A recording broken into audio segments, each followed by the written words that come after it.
বিসমিল্লাহির রহমানির রাহিম। সুপ্রিয় শিক্ষার্থীরা, আশা করি তোমরা আল্লাহর রহমতে ভালো আছো। অনলাইন ক্লাসের রুটিন অনুযায়ী আজকে ইসলামের ইতিহাস ও সংস্কৃতি বিষয়ের দ্বিতীয় পত্র ক্লাসটি নেয়ার জন্য আমি ফাহমিদা হোসাইন প্রভাষক তোমাদের সাথে সংযুক্ত আছি। আমরা গত ক্লাসগুলোতে দাস বংশের দিল্লির সালতানাতের অন্যতম একটি বংশ দাস বংশ, সেই দাস বংশের সুলতানদেরকে নিয়ে পড়াশোনা করছিলাম। তারই ধারাবাহিকতায় আজকে আমরা পড়ব সুলতান ইলতুৎমিশের মনোনয়ন অনুযায়ী তার মেয়ে প্রথম মুসলিম মহিলা শাসক সুলতান রাজিয়া দিল্লির সিংহাসনে আরোহণ করেন। ইলতুৎমিশ যখন মারা যান সেই সময় তিনি তার কন্যা সুলতান রাজিয়াকে উত্তরাধিকারী মনোনয়ন করে যান। কিন্তু সেই সময়ে আমত্তবর্গ আমিররা রাজিয়াকে সুলতান হিসেবে মানতে নারাজ ছিল।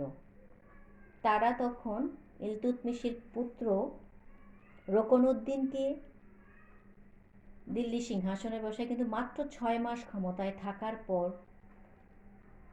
তার অযোগ্যতার জন্য তাকে সিংহাসন হারাতে হয় এবং অতঃপর পিতার মনোনয়ন অনুযায়ী সুলতান রাজিয়া দিল্লি সিংহাসনে আরোহণ করেন।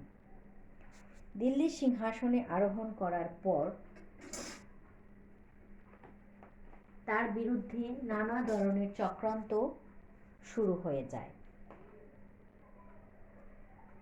সুলতান রাজিয়া পর্দা প্রথা পরিহার করে পুরুষের পোশাক পরিধান করে প্রকাশ্যে রাজদরবারে বসে শাসনকার্য পরিচালনা করতেন।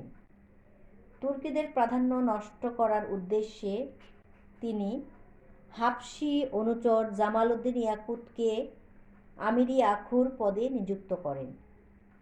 তুর্কি আমিরগণ এই বিষয়টি তাদের ক্ষমতার প্রতি সরাসরি হুমকি মনে করেছিল।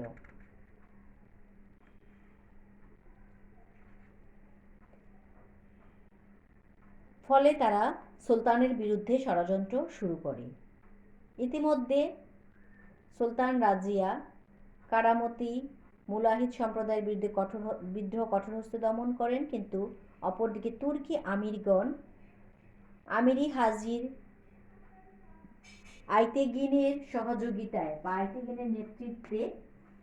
আইতেগিনের নেতৃত্বে তারা সংঘবদ্ধ হন। এই আইতেগিনের সংঘবদ্ধ হয়ে তারা কি করে একত্রিত হয়। পাঞ্জাবের শাসনকর্তা বিদ্রোহ করলে সুলতান রাজিয়া তাকে দমন করেন, কিন্তু ভাতিন্দার শাসনকর্তা আলতোনিয়া বিদ্রোহী হয়ে উঠলে তাকে দমন করার উদ্দেশ্যে সুলতান রাজিয়া সসৈন্যে দিল্লি ছেড়ে তিনি ভাতিন্দার উপস্থিত হলে যুদ্ধে ইয়াকুত নিহত হয় এবং রাজিয়া আলতোনিয়ার হস্তে বন্দী হয়। এখানে আবার আরেকটু বলি, ভাতিন্দার সুলতান আলতোনিয়া যখন বিদ্রোহ ঘোষণা করে সুলতান রাজিয়া সেই সময় দিল্লি ছেড়ে তিনি আলতোনিয়ার বিরুদ্ধে অগ্রসর হন। সেই সময় তাকে সহযোগিতা করে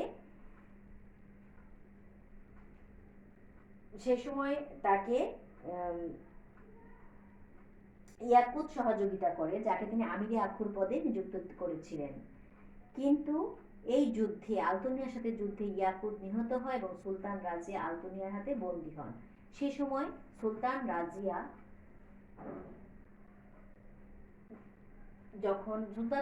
অনুপস্থিতিতে দিল্লির অবস্থা, তার সিংহাসন হুমকির মুখে পড়ে। সেই সময় তিনি দিল্লির তার সালতানাত বা তার সাম্রাজ্য রক্ষা করার জন্য তিনি আলতোনিয়াকে বিয়ে করেন। বিয়ে করার ফলে তিনি কারা থেকে মুক্ত হন এবং আলতোনিয়া এবং সুলতান রাজিয়া একত্রিত হয়ে তারা দিল্লির সিংহাসন উদ্ধার করার জন্য তারা রওনা হয়। কিন্তু দুর্ভাগ্যবশত তারা বাহরামের হস্তে পরাজিত হন এবং পলায়নকালে 1240 খ্রিস্টাব্দের 13ই ডিসেম্বর এক হিন্দু আততায়ীর হাতে নিহত হন। তাহলে আমরা দেখলাম এখানে যে সুলতান রাজিয়া মাত্র 4 বছর নাকি 3 বছর 6 মাসের মতো তিনি রাজত্ব করেন। তার এই পতন যে হয়েছিল, পতন ঘটলে পতনের পিছনে কিছু কারণ বিদ্যমান আছে। সেই কারণগুলো যদি আমরা দেখি, যে তিনি নারী ছিলেন, এই নারী বলেই কিন্তু তার পতন হয়েছে। দ্বিতীয়ত, সুলতান রাজিয়া পুরুষের পোশাক পরিধান করে প্রকাশ্য দরবারে রাজকার্য পরিচালনা করায় গোঁড়া মুসলমানগণ তার বিরুদ্ধে খেপে যায়। তৃতীয়ত, হাবশী অনুচর ইয়াকুতের প্রতি অতিরিক্ত অনুগ্রহ প্রদর্শন তার পতনের পথকে প্রশস্ত করেছিল।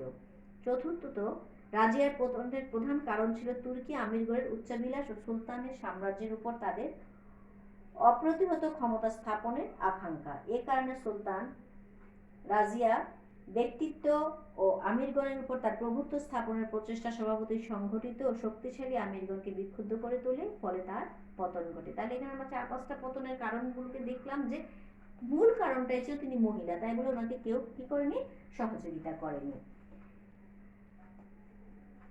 ভারতীয়, আমরা তার চরিত্র কৃতিত্বটা যদি একটু দেখতে যাই, যে ভারতীয় উপমহাদেশে মুসলিম শাসনের ইতিহাসে সুলতান রাজিয়া একমাত্র মহিলা যিনি দিল্লি সিংহাসনে আরোহণ করেন। তাহলে তিনি একমাত্র মহিলা, মুসলিম মহিলা শাসক, প্রথম মুসলিম মহিলা শাসক। মাত্র 3.5 বৎসরের শাসনকালে তিনি নারী হয়েও অসাধারণ শাসন প্রতিভা এবং কূটনৈতিক প্রজ্ঞা ও রাজকীয় অন্যান্য গুণাবলীর পরিচয় দিয়েছেন। তিনি ছিলেন নির্ভীক, উৎসাহী, সুদক্ষ যোদ্ধা, সেনাপতি। তিনি ভারতের তুর্কি শাসনের গৌরব পুনরুদ্ধার ও স্বেচ্ছাতন্ত্র প্রতিষ্ঠা করতে এবং আমির ও মালিকগণের উপর নিজ প্রভুত্ব কায়েম করতে সক্ষম হন। তিনি সাহিত্য ও বিজ্ঞানের পৃষ্ঠপোষক ছিলেন। তিনি ছিলেন একজন শ্রেষ্ঠ সুলতান, বুদ্ধিমতী, ন্যায়বতী মহানুভবা, বিদ্যুৎসাহী সুবিচারক ও প্রজাগণের রক্ষাকর্তা, সামরিক প্রতিভা সম্পন্ন এবং রাজাদের প্রয়োজনীয় সকল গুণাবলী ও যোগ্যতার অধিকারী। তার চরিত্রে বিভিন্ন গুণাবলীর অপূর্ব সমাবেশ ঘটেছে। তিনি দুর্ভাগ্যবশত নারী হয়ে জন্মগ্রহণ করেছেন বলেই রাজার প্রয়োজনীয় গুণাবলীর অধিকার থাকা সত্ত্বেও পুরুষ চিরাচরিত ধারণা অনুযায়ী তার ওই সকল গুণ ছিল মূল্যহীন। তাহলে আমরা দেখলাম যে সুলতান রাজিয়া মাত্র 3.5 বছর রাজত্ব করেন এবং সেই রাজত্বকালে তিনি অত্যন্ত সফলতার সহিত তিনি শাসন কার্য পরিচালনা করেন এবং তিনি নিজে একজন মহিলা হয়েও তিনি কি করেছিলেন, যে পুরুষদের মতো পোশাক পরিচ্ছদ ধারণ করে তিনি রাজদরবারে বসতেন, সেই সাথে তিনি তরবারিও সাথে রাখতেন। তিনি ঘোড়ার পিঠে চড়ে বাঘ শিকারে যেতেন। ঠিক আছে, এই জিনিসগুলো গোঁড়া মুসলমানরা পছন্দ করেনি এবং সেই সাথে তার পতন ঘটে। আর তিনি কি কার দ্বারা তিনি বন্দী হন? ভাতিন্দার শাসক আলতোনিয়া কর্তৃক তিনি কারারুদ্ধ হন। পরে এই কারা থেকে মুক্ত হওয়ার জন্য তিনি আলতোনিয়াকে বিয়ে করেন, কিন্তু পরবর্তীতে তার পক্ষে আর তার সাম্রাজ্য রক্ষা করা সম্ভব হয়নি। এভাবে সুলতান রাজিয়ার পরিসমাপ্তি ঘটে। সুলতান রাজিয়ার পর 40 থেকে 66 খ্রিস্টাব্দ পর্যন্ত 3 জন শাসক রাজত্ব করে। তার মধ্যে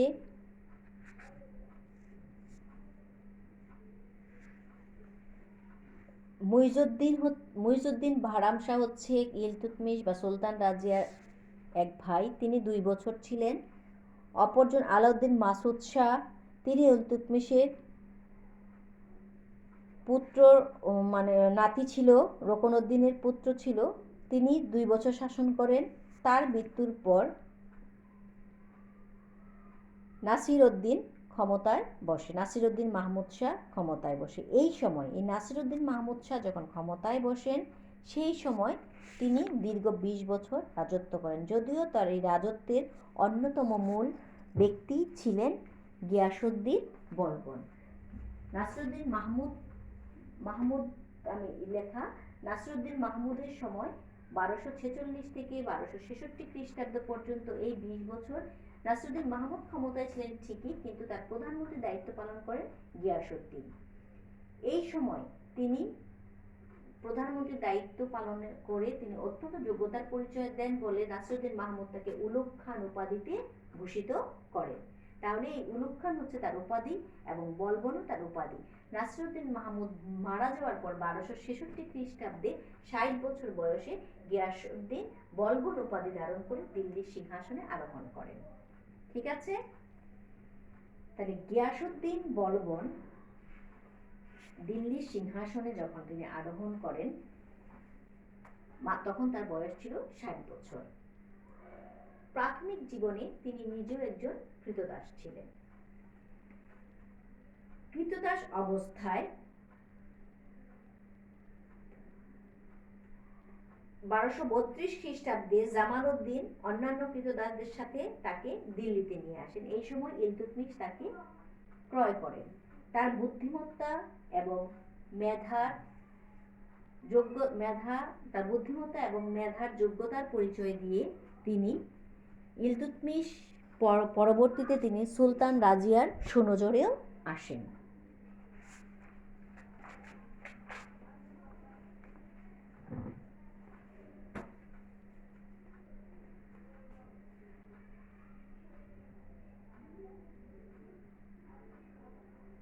এই সময় নাসিরউদ্দিনের মৃত্যুর পর এবং ইলতুৎমিশ এবং সুলতান রাজিয়া দুজনেরই সুনজরে আসতে তিনি সক্ষম হন। নাসিরউদ্দিনের মৃত্যুর পর 60 বছর বয়সে তিনি দিল্লির সিংহাসনে আরোহণ করেন। দিল্লির সিংহাসনে আরোহণ করে তিনি নিজের অবস্থানকে বা দিল্লির সালতানাতের দৃঢ়করণে তিনি কিছু পদক্ষেপ গ্রহণ করেন। তার একটা কারণ আমি তোমাকে বলে দিচ্ছি যে গিয়াসউদ্দিন বলবন কি ছিল, এই বন্দেগান চেহেলগান যে ইলতুৎমিশ দ্বারা প্রতিষ্ঠিত 40 কৃতদাসের একটি সংগঠন ছিল, সেই সংগঠনের অন্যতম সদস্য ছিল। এই সদস্য ছিল বলে এই বন্দেগানে চেহেলগানের অন্যান্য সদস্যরাও তার সমকক্ষ ছিল। তিনি যখন ক্ষমতায় আরোহণ করলেন, গিয়াসউদ্দিন বলবন যখন ক্ষমতায় আরোহণ করলেন, তখন তিনি ঠিক তাদেরকে তিনি দমন করার জন্য বা তাদেরকে ওনার সমকক্ষ করে না তোলার জন্য তিনি কিছু পদক্ষেপ গ্রহণ করেন। যে পদক্ষেপটা ছিল দিল্লির সালতানাত দৃঢ়করণের পদক্ষেপ। আমরা তার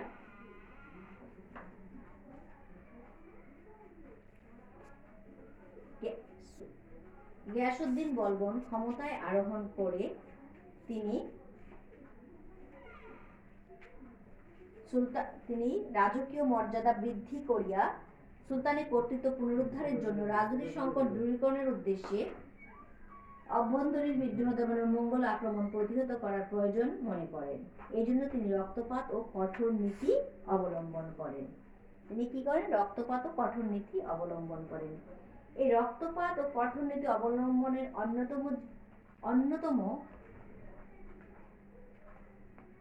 অন্যতম যে কাজটা ছিল সেটা হচ্ছে যে তিনি রাজতন্ত্র সম্পর্কে তার ধারণা এবং সালতানাতের মর্যাদা তিনি বৃদ্ধি করেন।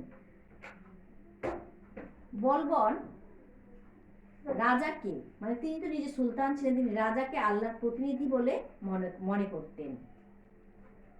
তিনি মনে করতেন রাজার হৃদয় হচ্ছে আল্লাহর অনুগ্রহের একটি বিশেষ ভান্ডার এবং এক্ষেত্রে মানব সমাজে তার সমকক্ষ আর কেহ নয়। তিনি জিল্লুল্লাহ বা আল্লাহর ছায়া অথবা প্রতিনিধি উপাধি ধারণ করেন। রাজতন্ত্রকে শ্রদ্ধান্বিত করার উদ্দেশ্যে তিনি মুদ্রায় মৃত আব্বাসীয় খলিফার নাম অঙ্কন করেন। রাজতন্ত্রের মর্যাদা বৃদ্ধি করার উদ্দেশ্যে তিনি 4টি কর্তব্য সম্পাদনে প্রতিজ্ঞাবদ্ধ হন। সেগুলি হচ্ছে, প্রথম কর্তব্যটা তিনি ধর্মকে রক্ষা করা, প্রথম কর্তব্য ছিল তার ধর্মকে রক্ষা করা এবং শরীয়তের শাসন কায়েম করা।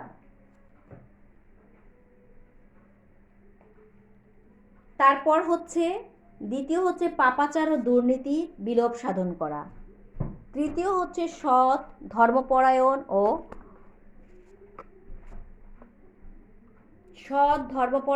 ও সদংশীয় লোকদের রাজকার্যে নিয়োগ করা এবং সুষ্ঠু ও ন্যায় বিচার প্রতিষ্ঠা করা। তাহলে আমরা কি বললাম যে রাজতন্ত্রের মর্যাদা বৃদ্ধি করার লক্ষ্যে তিনি 3টি কর্তব্য সম্পাদন করেন। সেই 3টির মধ্যে আমরা শুনলাম যে প্রথমে তিনি কি করবে, যে ধর্মকে রক্ষা করা এবং শরীয়তের শাসন কায়েম করা। দ্বিতীয় হচ্ছে পাপাচার ও দুর্নীতি বিলোপ সাধন করা। তৃতীয় হচ্ছে সৎ ধর্মপরায়ণ এবং সৎ বংশীয় লোকদের রাজকার্যে নিয়োগদান করা এবং সুষ্ঠু ন্যায় বিচার প্রতিষ্ঠা করা। এই 4টা কাজ করার জন্য তিনি প্রতিজ্ঞাবদ্ধ হন। অতঃপর তিনি রাজার দৈহিক পবিত্রতায়ও বিশ্বাসী ছিলেন। তিনি মনে করতেন স্বেচ্ছাচারী রাজক্ষমতা একমাত্র জনগণের আনুগত্য লাভ করা ও রাজার নিরাপত্তা বিধান করতে সক্ষম। তিনি কি মনে করতেন? স্বেচ্ছাচারী রাজক্ষমতাই একমাত্র জনগণের আনুগত্য লাভ ও রাজ্যের নিরাপত্তা বিধান করতে পারে। এই ধারণার বশবর্তী হয়ে সুলতানের প্রতি রাজ্যের জনগণের শ্রদ্ধা এবং ভীতি জাগানোর জন্য তিনি প্রাচীন পারস্য রাজাদের ন্যায় কঠোর রীতি ও জাঁকজমকপূর্ণ রাজদরবার রক্ষা করার ব্যবস্থা করেন।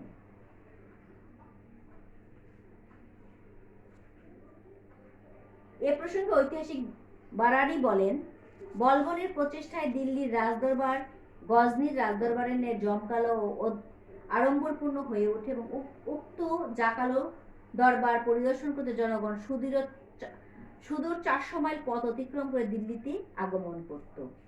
তাহলে তিনি কি কি কাজগুলো করেন আমরা দেখি। প্রথমত তিনি পারসিক আদব কায়দায় সিজদা ও পাইবাস রীতির প্রবর্তন করেন। তিনি কি করলেন?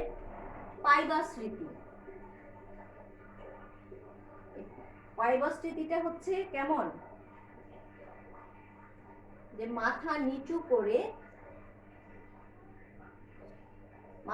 করে কুর্নিশ করে না রাজাদেরকে, ওই রকম যে মাথা যখনই রাজদরবারে ঢুকবে মাথা নিচু করে কুর্নিশ করে রাজদরবার ঢুকে কুর্নিশ করতে হবে। তারপর রাজার কাছে যা বলার বা যা আবেদন করা সেটা করতে হবে, অথবা রাজ দরবারের ব্যক্তি হলে তাকে বসতে হবে। এরকম কিন্তু আগে আর কোনো শাসক করেনি। প্রথম বলবন এই রীতিকে কি করলেন? এই পাইবাস রীতি প্রবর্তন করলেন। অতঃপর তিনি রাজসভায় নির্গৃত্য মদ্যপান প্রভৃতির বিলুপ্ত করেন। তৃতীয়ত সুলতান রাজকর্মচারী ও আমিরগণের জন্য এক বিশেষ ধরনের পোশাকের ব্যবস্থা করেন। চতুর্থত নিজ বংশোদ্ভূত মানে নিচু শ্রেণীর লোকদের নিকট হতে তিনি কোনো উপহার গ্রহণ করতেন না এবং তাদের সহিত তিনি কোনো বাক্যালাপ করারও বন্ধ করে দেন। নিজ বংশোদ্ভূত বলতে এখানে কাদের বোঝানো হয়েছে বলো?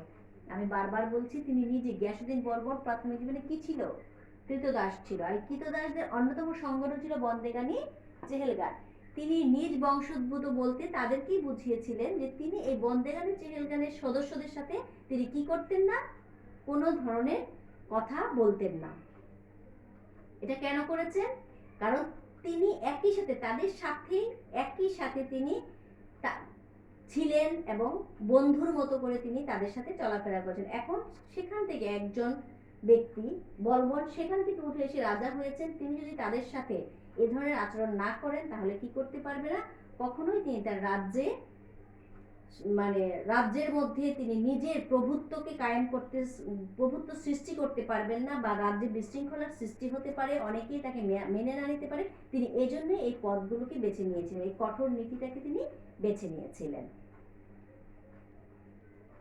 তারপর তিনি আরো কি করেছেন দেখো, রাজদরবারের গাম্ভীর্য রক্ষার জন্য তিনি লঘু চপলতা, হাসি ঠাট্টা ইত্যাদি পরিহার করেন। রাজদরবারে কোনো ধরনের হাসি ঠাট্টা হতে পারবে না। সুলতান স্বয়ং নিজে শাহী পোশাকে সুসজ্জিত হয়ে রাজদরবারে বসতেন। তিনি প্রথম শাসক যিনি গলার মধ্যে বিভিন্ন ধরনের মণিমুক্তা খচিত মালা তিনি পরতেন এবং অত্যন্ত চাকচিক্য পোশাক পরে তিনি রাজদরবারে গমন করতেন। কথিত আছে যে ব্যক্তিগত ভৃত্যদের সামনেও কখনো তিনি সাধারণ পোশাকে বের হতেন না।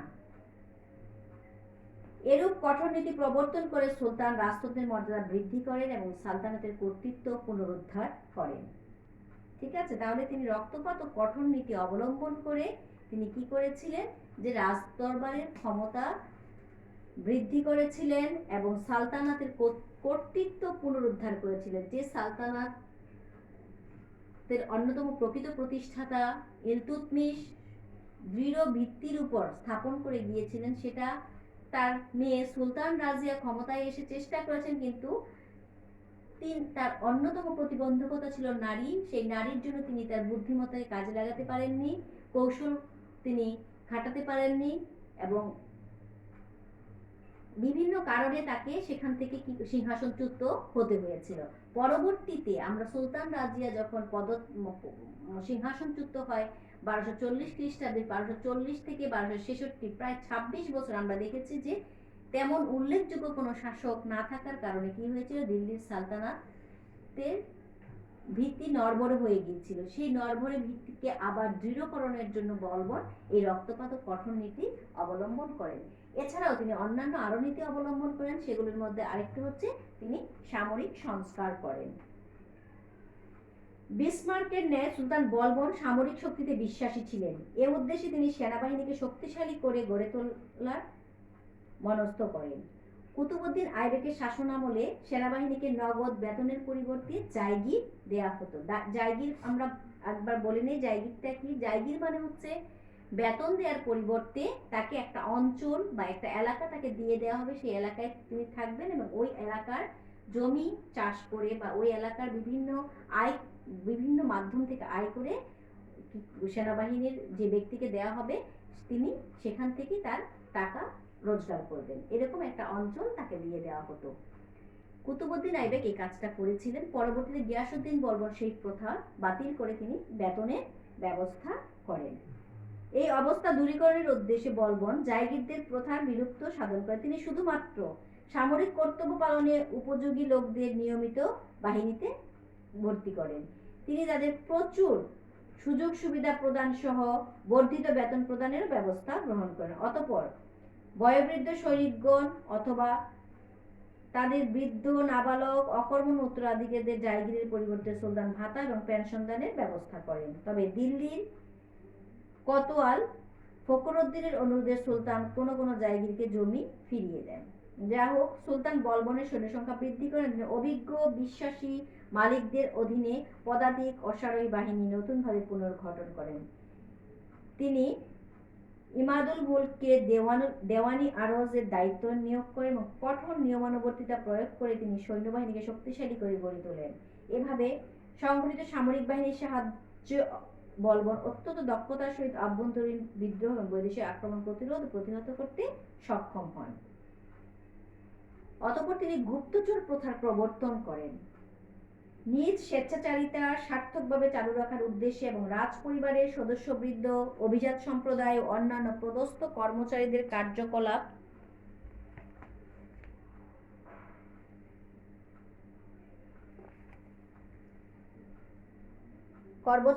কার্যকলাপ তিনি নিয়ন্ত্রণের উদ্দেশ্যে বহু সংখ্যক বিশ্বস্ত অনুগত গুপ্তচর নিয়োগ করেন। বলবন শাসন ব্যবস্থার সাফল্যের মূলে ছিল গুপ্তচরদের অসামান্য অবদান।